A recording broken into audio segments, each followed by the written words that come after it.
Une grotte préhistorique en plein Nice, nous sommes à la grotte du Lazaret. C'est par ici que sont entrés les hommes préhistoriques. À l'époque, il faut imaginer que la grotte était complètement vide et donc là, ces hommes-là, ces groupes humains sont rentrés dans la grotte il y a 190 000 ans. Par la suite, par un processus naturel, 8 mètres de sédiments se sont déposés.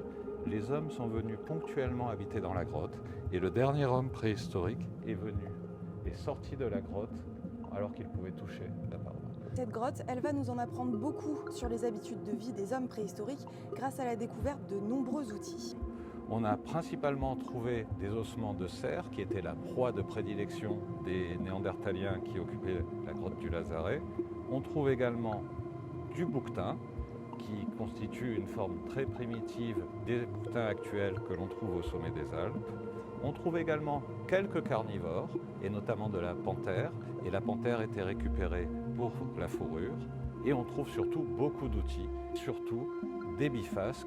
Le biface est véritablement l'objet emblématique de l'homme du Lazaret, et on trouve jusqu'à 100 bifaces dans certains niveaux. Et au total, ça fait combien d'objets ?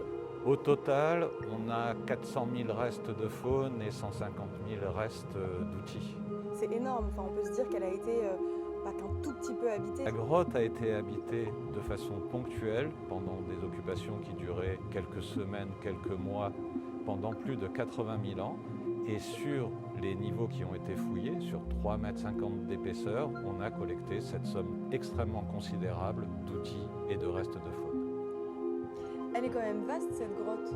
40 mètres de long et une quinzaine de mètres de large.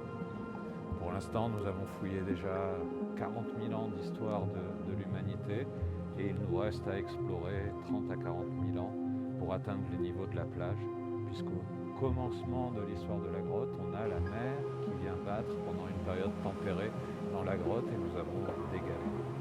Et si vous souhaitez en connaître plus, la grotte se visite du mercredi au dimanche toute l'année avec un spectacle immersif pour entrer dans le quotidien des hommes préhistoriques.